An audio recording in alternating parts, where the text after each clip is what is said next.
Welcome to this week's Late Night Show with Pacman right here on BMTV channel 114 on the Top Star Bouquet.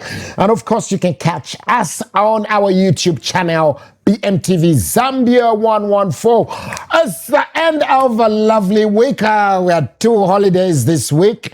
So those who like absconding, there was no excuse. We had the KK Day, the very first time that we have a holiday dedicated to our founding father, Dr. Kenneth David Kaunda, the first Republican president, whose birthday falls on the 28th of April. It is now an official holiday. Every year in Zambia, we shall be celebrating KK Day, and we celebrated nicely in style on Tuesday, which was KK Day. KK Day. Brilliant. What else? Yep, today is Labor Day. All of us are putting in work, so we are celebrating Labor Day. The 1st of May. Brilliant stuff. It's the Late Night Show. What's been happening? Patriots for Economic Progress. PEP President Sean Tembo has abdicated his throne and has brought in a new president who's going to contest the presidential elections. He's brought in Augustine Chandakatotobwe. So I decided to do some research on Sean Tembo. I know he's a finance accounting guru. So I decided to do some research. I went onto the internet. I voice commanded Google to give me some facts about Sean Tembo. So I told Google, Sean Tembo, 0 results. 0 results. Sean Tembo. 0 results. I entered Sean Tembo again and he said 0 results. And I said, hang on, what if I try Sean 0? Sean Tembo, accountant, profession, president of the... Anyway, he has brought in Augustine Chandakatotobwe. Chanda will be the one contesting on behalf of, on the PEP ticket. So now they will be known as Chandana Sean. That's the new group, and they'll be having even concerts all over the country. Look out for them. Anyway, good luck to the PEP team. Nobody has any authority to talk about the body because somebody is taking care of it in South Africa, and me as a nobody who has no authority to talk about that body, I think this week will not say anything about the body apart from putting our beloved Zambia, the family, into our prayers, and we really hope that this saga will come to an end amicably. R.I.P. ECL. Ruga was at the Mosi Day of Thunder in Livingston. Yeah, we saw images, we saw videos. It was really, really nice. Yeah, annual event in Livingston. And yeah, Ruga, the Nigerian young man, you go phone number. I've noticed like a trend. I don't know if it's that's his steez, but it's like he gets, a young woman onto the stage and then he gives her, he says he gets a number or she gets his number or whatever, and there's an after party. But my Bemba brothers this time around, you should have seen on the, the comments, it was really something. So Ruga called the young lady on the stage. While he was there on the stage, one commented, "Oh, chapwa bali omwait." Oh my God, Bembas, guys, yeah. This brings me to something very, very profound. And today's show actually is about this. I'm calling out all of you Zambians, including myself, my Zambian brothers, Zambian sisters, Zambian fathers, uncles, grandparents, whoever you are. If you are Zambian, please pay attention to this. The time has come for us to stop littering. Come on, it's too dirty, it's filthy. Why? What's with this though? We can't be throwing away litter casually, just like, no, this has to stop now. Today I was in town, by the Kabwe roundabout there, and I mean, why? Zambians, look at this, Look at this filth. Why are we doing this? Why? What's this? Look at that. Huh? What's this? I thought we're a Christian nation. Isn't cleanliness next to godliness? Is this clean? Oh, look at that. Look. With Japanese people living in this country, Japanese are very clean people, eh? What are they thinking of us? I don't know. We need to change our attitude. This has become a culture. Eh? It's become a culture. You buy something, you just throw it. I mean, how? You buy some fried chicken, eat. I mean, how? Okay, can you imagine? Okay, you're on a bus. You're going to Kopala. You're on a bus going to Kopala. Stop over in Kabwe. Get your fried chicken. Just eat it casual. Now you're in the middle of the bush. You are, en route.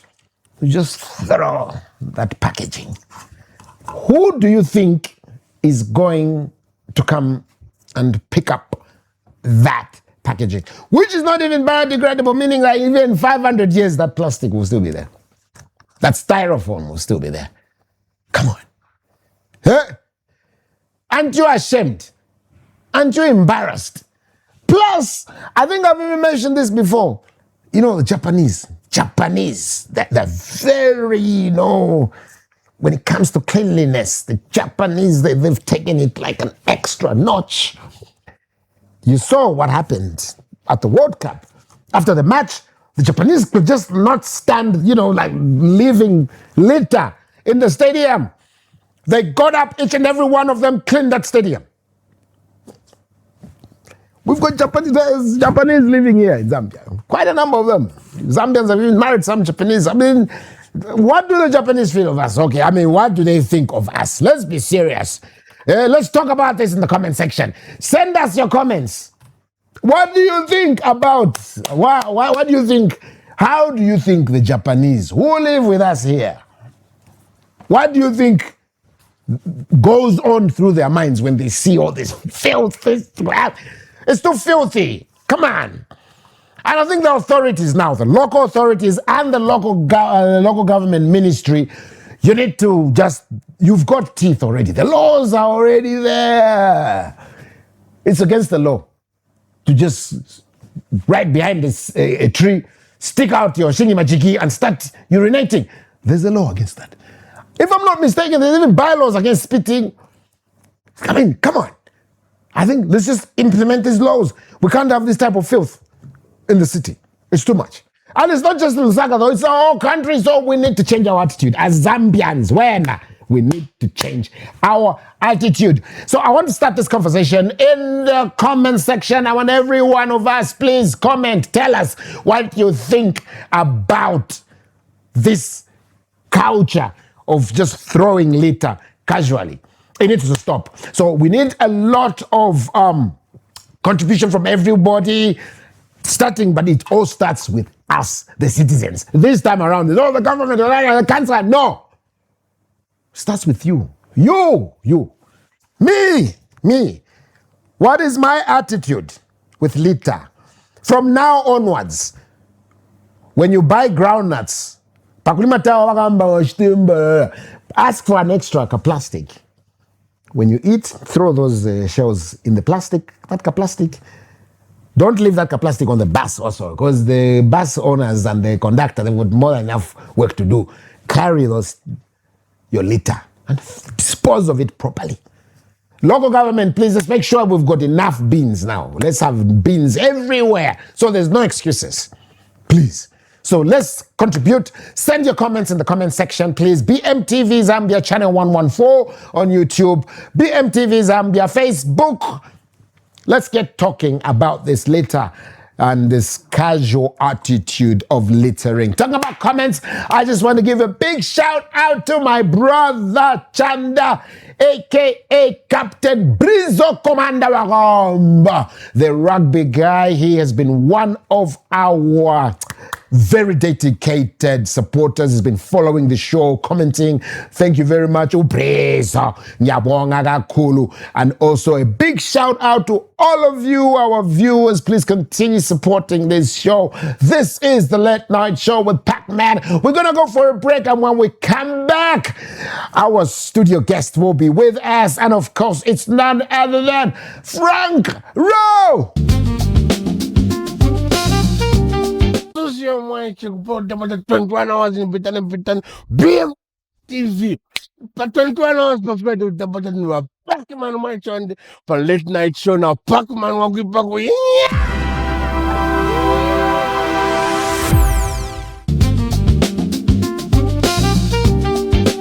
Welcome back, and of course, we have our guest in the studio. Today, our guest, highly talented young man from the East, wise man from the East as well. This young man just came from the East like 3 years ago, but he's bombed the scene, featuring with big stars like Your Maps, Chiller One, and of course his own tracks featuring all these other big stars. Frank Rowe, what's up? How's it? Strong. Cool. Great to have you on the Late Night Show, Frank. Thank you so much. The pleasure's mine. I must tell you that even dinosaurs like us are following what you're doing. You're doing some amazing stuff. Thank you so much. Let me just tell you right here. Hey, when Aish, in fact, you know your song, the one with Your Maps, Sotambe. Yeah. That one it's got a special place in my heart. Wow. Because it's, sometimes life happens. Yes. And, as you're going through that life, there are songs which, they become your situation. The original soundtrack. And Sotambe definitely is one of them. Thank you so much. I'm really glad it spoke to you that way. Yeah, it has. Thank you so much. Let's get right into it, Frank Rowe. Yes, sir. What does Rowe mean? And is Frank your real name, or what are your names? Yeah, so Frank Rowe is my real name. Okay. Rowe was kind of like a mistake, but I think it was like a good mistake. I should say so. So there's a time where I was like really trying to figure out like what I could call myself. And when I was setting up my whole page, like my Facebook page, I mistakenly wanted to write something else. I wanted to write Frank Rowe for the drums, because by then I was like so much into drumming. So I was thinking, let me just put Frank Rowe, like the Rowe, the R, O, and double L. So now when changing the name, then I changed it, but it went straight to Frank Rowe, and then they told me I have to change it after 30 days. I was like, okay, anyway, let me just let it be like this. But what happened was that it was such a coincidence. So I was thinking to myself, like, but why this? So I waited for that for some time. Then I met Mumbayachi. After some time. Then Mumbayachi was telling me, do you know what your name means? Then I said, yeah, I have an idea or something. Then he says, Roho means so in Swahili. They'll finish it to say Roho. So, and Frank means truth. So all together, your name means truthful soul. Truthful soul. Yeah. That's deep, eh? Yeah. So he's the one who told me the meaning of my name. So you just said, that's it. Yeah, but because, for me, it was like cool. And, I was getting to understand myself, who I was as an artist by then, what I'm trying to also figure out life at the same time, So I never really bagged myself and put myself in a position where I could start thinking, zina meaning a bunch. But I didn't know it was important. But when Mumbayachi told me, I was blown away. And, I felt, yo. So when you're writing your music, is it mostly based on true stories, or you're just making it up? What's your creation process like? So sometimes I write from a fictional point of view. Yeah, Penango. I write from real life situations, but I enjoy writing from real life situations now, because I think even that's where the whole point of me really trying to transition and really trying to put out this new image out there. It's me to just show the people that there's been some growth that has been happening. You know, so some certain things have changed, and yeah, I'm beginning to embrace those, and I feel more fulfilled now when I write from a point of real life experiences. Yeah, I feel like I'm lying when I'm talking about maybe sometimes it's something. It's gonna be a good song, but I will just still feel to myself like I'm not doing justice to my soul. You know. So a lot of your songs are seemingly targeting the other gender. Yeah. Are you like my nephew Neil? Also, you guys, what's up with that? I mean, for me, really, it's just that I grew up really loving love. Yeah, I don't know, maybe it's because I've grown up in a home where there's been so much love. So for me, yes. And also I've grown up around my sisters, you know, and so that has really influenced. It has influenced in some way, in the sense that I learned to understand a bit of women at a tender age, you know, because I had to know how to navigate my way around them, you know. I had to survive. You know, those people can be ruthless sometimes, you know. So I was just like, I need to find a way, but I can't find a way if I don't know what these people are, you know. So, but it really just kind of like helped me to also. So yeah, when I write love songs, I just really appreciate love, and I also know that God is love, you know, and love transcends a lot of languages and ethnicities, you know, and I feel like it's just a wide topic. You can talk about a lot of things concerning love. You know? No, I agree. There are many hit songs that you featured in, and your own songs where you are alone. Which one do you think is like the biggest track? The biggest? Why? In terms of coverage and obviously being exposed to a bigger audience, I would say, as of now, the biggest song that I have is Sotambe. Yeah, Sotambe and Do or Die. Yeah, so Sotambe really just opened up a lot of things, because I think people who never really knew me got a chance to hear me on another project, you know. And I worked on so I was featured in Maps' previous album, My Hero, on Tamunaka with Dismo. Oh yes. Yeah, so I think that's when people really got to listen to guys, I did pop, but you know, but I think people started getting to know now that and he's around, you know. So yeah. And Do or Die was like my big breakout song, because I pushed that song merely just I worked for that song in short. I worked for that song. I made, I think, close to before anybody else could make videos for that song, I made about 1,000 videos to that song on TikTok. Yeah. Wow. Yeah, that's I mean, I think you've done very well, Frank Rowe. Thank you so very much. Honest. It's not easy to break through, especially the market now is very, very competitive. You really have to be in the top 1% to really come out. Like the way you look at Your Maps' new album, the song Budget. It's a very nice song. There's a bit of controversy on the video. I won't go into that. But anyway, I've been watching. I like the song, really. And you're doing your thing. So are you still signed under Oli Jabba, or you're with Olios? Oli Jabba.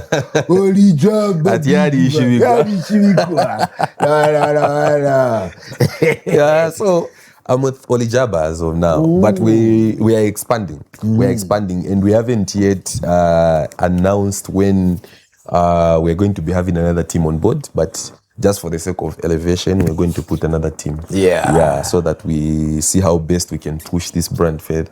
And I think it's beyond Zambia. You know, it's beyond Zambia, and if it's beyond Zambia, then we might as well have other hands to touch. To touch, sure. Yeah, to take it up. Apart from your singing, you are really, in fact, you are. If there's one. Vanilla. Yeah. Tell us about, your drumming talent. I mean, you are definitely on another level when you are, Yeah. Why do you guys even, is it the spirit that makes you?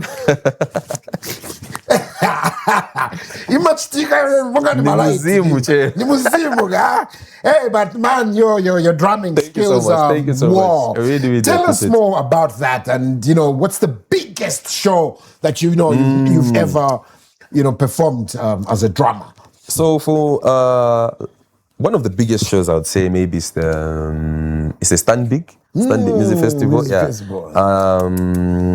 What else? I would say mostly I really did. So the band that I used to play for, right, used to do a lot of jazz events because it's a jazz band. Yeah, so they play jazz standards. It's one of like the most renowned. I should be the youngest in the band. Yeah, some man called Mr. David Kasochi. Yeah, he owns a band called Afro Red.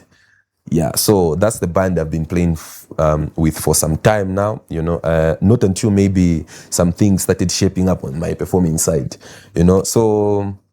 Yeah, we've performed on stages like that. There was what's this? I've done church events mostly. I've also played in church as well. Yeah, I've done so much church. I've done events like my Extravagant Glory, what Shan, different.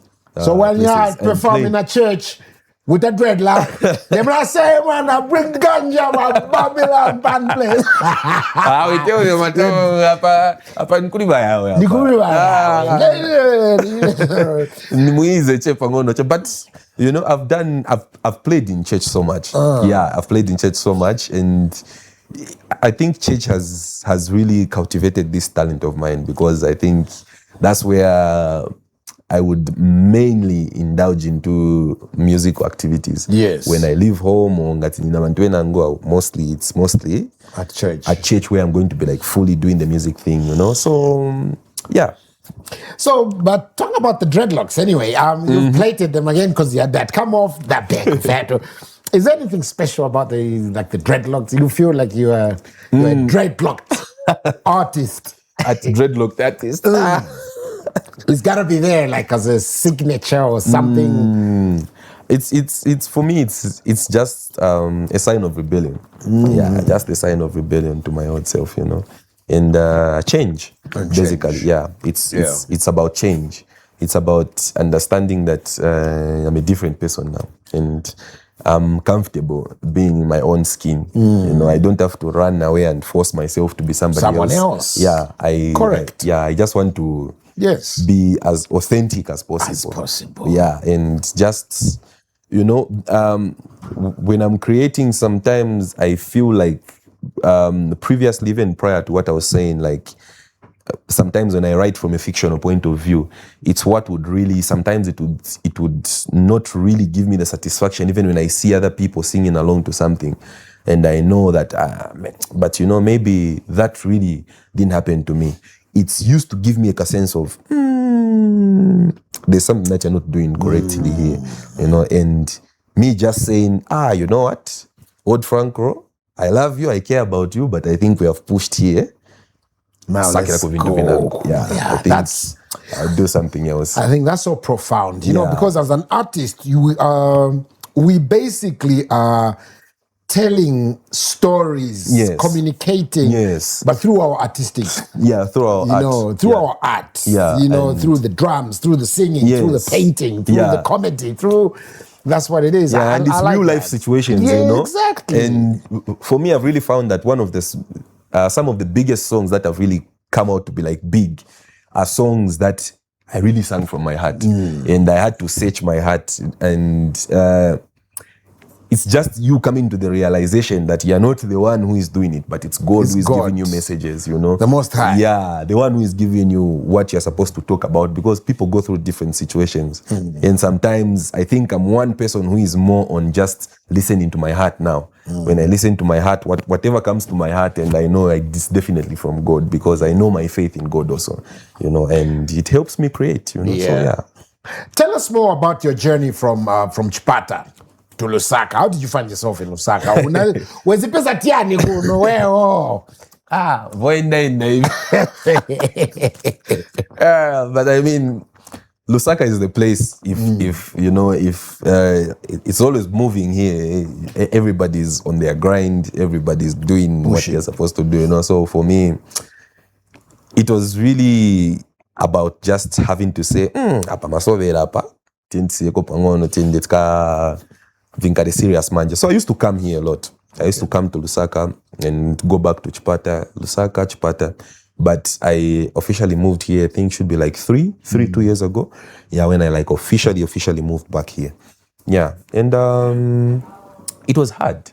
It was hard and it was very difficult, but eventually it's not Kono, and I saw that here it was very easy to even have different and many options where to record from. You know, you have different videographers, you have different people working, and also there was the Olijaba situation happening, you know, so it was just like, I felt like I had a wider space for me to work and move around. Since ofuna place ijakutati new nezofuna nifike pa point pa pakutati nkambati ngativavuta ni uresi wanga. Yeah. That's what I wanted. That's a space for me to grow. And it worked out. It has worked out, definitely. But when was your breakthrough moment? How did you break through? I mean, to be very honest, like I was saying earlier, it's very difficult to make it, especially you guys. These days, the competition is really, you really have to be in the top 1%. And clearly you're there. So how did you find yourself? How did you manage, in fact, where that is?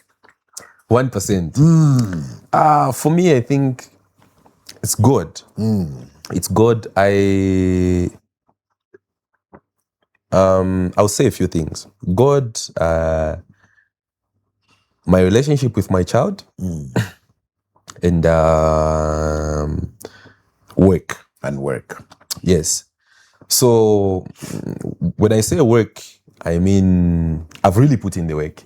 Yeah, I wanted to really understand the building blocks of this thing that I'm doing. You know, and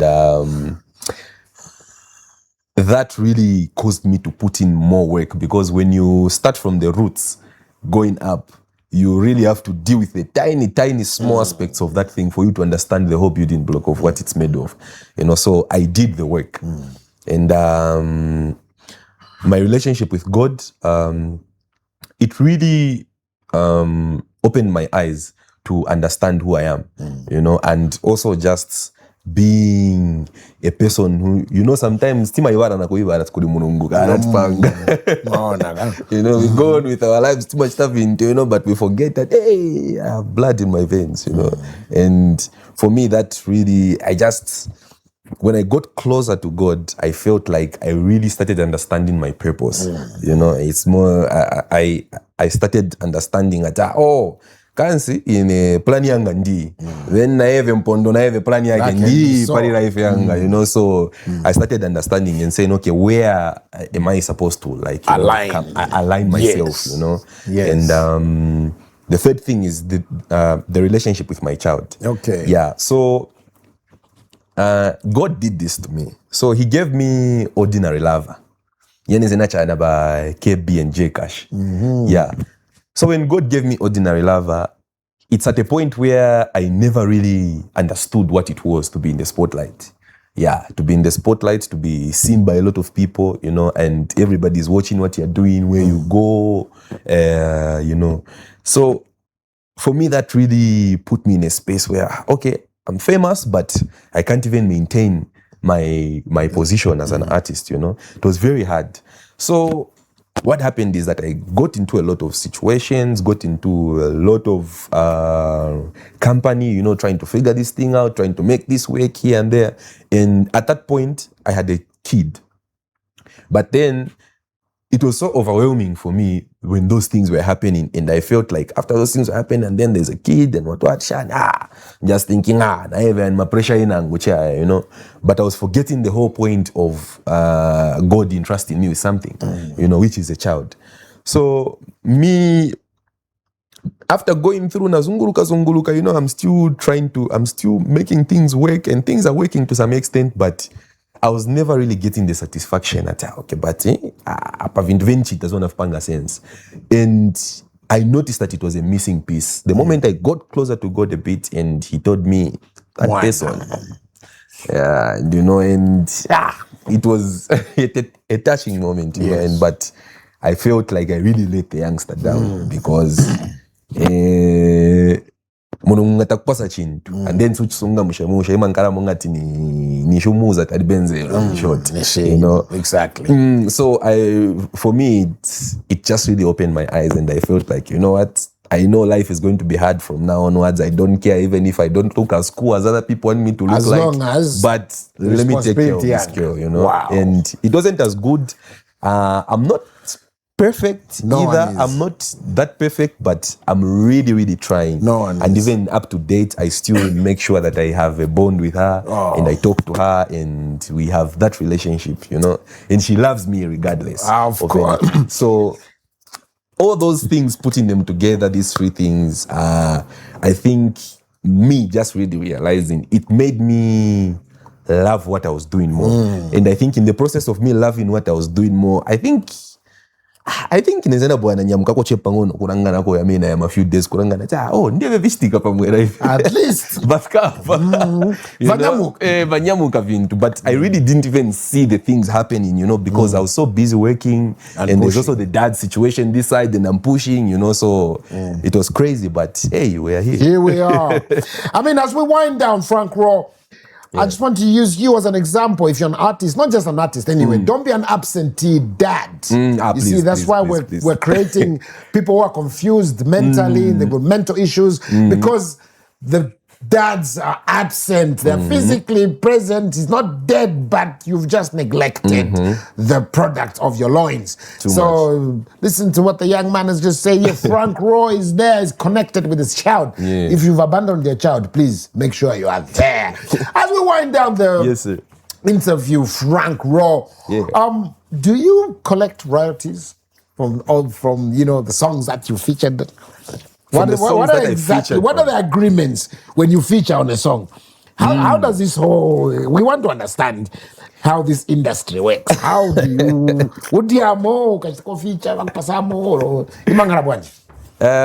it depends with what you agree with the person that you're working with. So on my end, I think there's some things that we could disclose, some things we can't disclose for the sake of just, you know. But there are a lot of ways in which it works, you know. So for me, if you are approaching my team and you want us to work, we are definitely going to do royalty splits, you know, and we are obviously going to agree. It depends on what you want and what we are coming to bring to the table. Yeah, because either ways, when we are making a deal, we want both ends to be happy. You know, we don't want to, you know, so we always make sure that even if there's something to sign, it's always signed. And yeah, so for the projects that I've worked on with other people, some of them I have gotten royalties, some of them I haven't gotten royalties because of the deal that we made. Yeah, you know, there are times, for example, nankara popa nimbo ya babug. And then I can't follow him and tell him that big man never got royalties. As opposed to that, what is the thing? You know, but because I see timaona na kuona talking about with the effort we have put in hapa, I think you mundafuni kati balance also. And then we also see where we are benefiting also us, because at the end of the day, it's not all the time that you might find yourself benefiting in a money form, but there's exchange of value these days, and it works for good if you really strike a good deal. Wow. Yeah. Awesome. Yeah. That was our guest for today, none other than Frank Rowe. He's making waves, he's doing it, it's happening, but we just won't let him escape just like that. Frank Rowe, come on, give us a bar, give us a chorus, or even from Zotambe, my favorite track of all times. Come on, bruv. At Kadionko. Kadionko, please. Tivereko pino nine. Suzi wakaja kanyimbo mwene kama nchio. Ai, wena. Nimakumbukira mwandi mulungu waliko. Ai. Waka kama enda so. Kukula kwatu. Tenzonkala chabe ma example. Atingati udi be matu. Uzankala munga uyo uja. Kukula kwatu kulibenzo ganiza pokutifeti ngankale pona bantu imonga delo nayo chiutaye ati mwana wanga bwela nikupangushule daya eyo nzima kumanjani keke nitawi yako yo videdeshaye nayo chiutaye ati mwana wanga bwela nikupangushule daya eyo nzima kumanjani keke nitawi yako yo videdeshaye. Oh man, Frank Rowe, nice one. Thank you so much. Thank you very much, Frank, for really coming through, featuring on the late night with Pacman. We shall be in touch. That was our guest, Frank Rowe. And that brings us to the end of this week's show. You've been watching the late night show with Pacman on BMTV channel 114 on the Top Star Bouquet. But before we go, I heard a rumor. Some of us just stay on these days. But guys, they dragged me out. Let's go, let's go. So we went to one of these places, and while we were there, I heard a rumor. I heard a rumor that US President Donald Trump has sent one of the most scariest mafia bosses to give President Hakainde Hichilema an offer he can't refuse. Hey, President HH, I got a small message for you, I'm talking about. We want all the copper. President Trump wants all the copper, nothing else out of it. Otherwise, we're going to cut off all the Medicaid. I'm talking about a lot of ARVs, a lot of people with HIV, they're going to be in problems, so we got to think about it. Give us the copper. No medicine. Kabish, bada bim, bada boom, by sana. Here we go. Anyway, it was just a rumor. Like I said, I really hope it's just that, just a rumor. Hey, catch us next week at the same time. Late Night Show with Pacman.